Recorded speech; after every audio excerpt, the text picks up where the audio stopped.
Okay, welcome to the NUPOC video study guide number 42. Let's take a look at question 3 in the calculus math section of guide 1.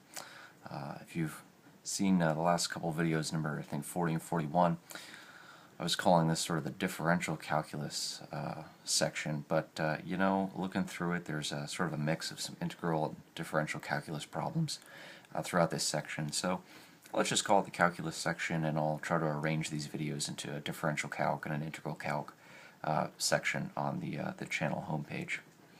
Alright, so question 3 just asks us for the difference between a definite and an indefinite integral.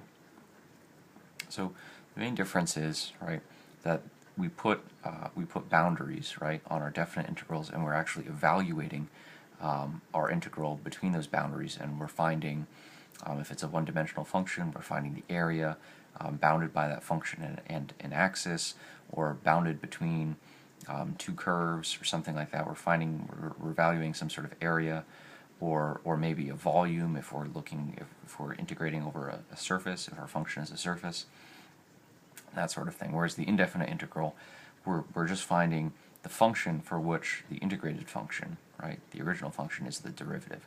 So just kind of writing that out, right? So right, the indefinite integral, right, integral, right? So we're just it just yields, let's say yields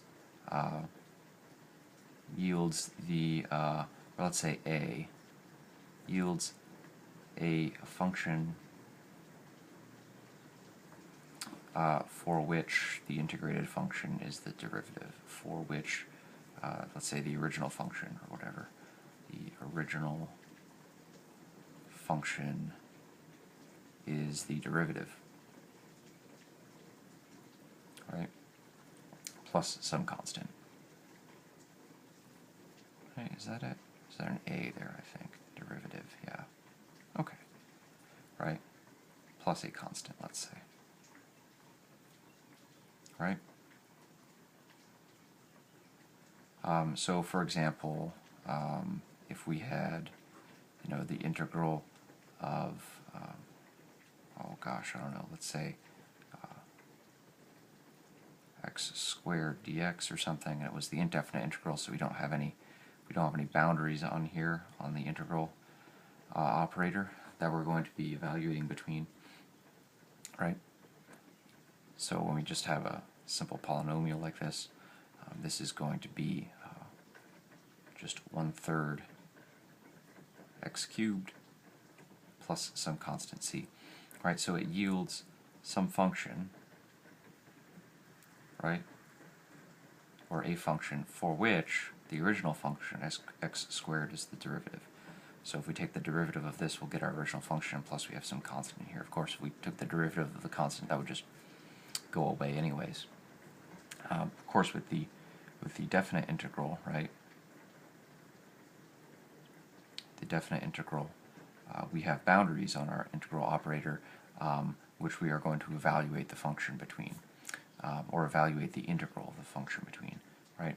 So let's say yields an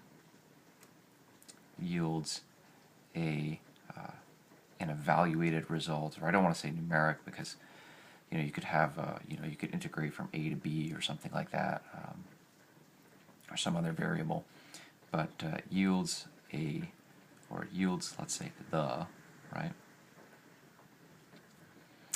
yields the integral evaluated,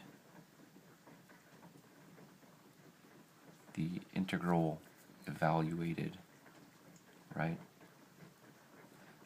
if it's, say between 2 points, if it's say a one-dimensional,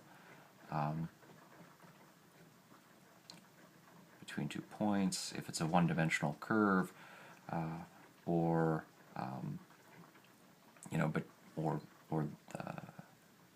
between two surfaces, right?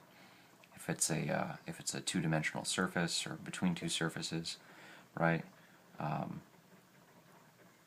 So there's lots of different, if we draw this out, right, there's lots of different things that the definite integral could yield if, again, say we have a function like this, right? We go between 2 points and we take the integral, which is giving us the area under the curve, and we go ahead and evaluate that area between these 2 points. Or maybe if we have some sort of surface like this, right? Right? And we have some sort of plane underneath it, right? We may look under a certain area of the surface, right? Maybe this area here, and we look at the volume enclosed under that surface, right? It's kind of difficult to draw, but hopefully you kind of get the idea. And so the result is going to be one dimension higher than the original function, and we're actually going to evaluate it and get some sort of result instead of just leaving it as a function for which the original function is its derivative. Let me just finish off this sentence here. So we're saying it yields the integral evaluated between 2 points. Again, if it's a one-dimensional curve, right, 2 points, or say between 2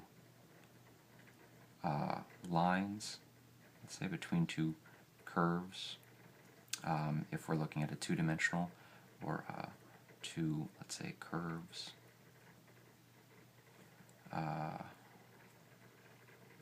If we're looking at if we have a 2D surface,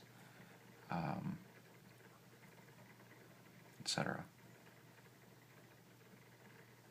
So the main difference is this indefinite integral just gives us the function for which the original function is the derivative plus some constant, and the definite integral we actually put some boundaries on the function, or put some boundaries on the integral, right? So if we take the same integral, we might say, right, the integral from who knows, a to b or something like that, x squared dx, and then we'll actually evaluate. We'll take these boundaries and we'll evaluate the integral between, say, these 2 points for this one-dimensional function, right? So this would equal 1/3 x cubed, and then it's evaluated from b to a, right? So this would be 1/3 b cubed minus a cubed, right? So if this was our function or something, right? Or I guess x squared is our function, so that maybe looks something like this, right? And then if this was, let's say this was a, this was b, right? This would be our evaluated area right here. Whereas the indefinite integral, we would just leave it as this up here, just the function, instead of evaluating that function. Okay, so that's the basic difference. Definite integral versus indefinite integral.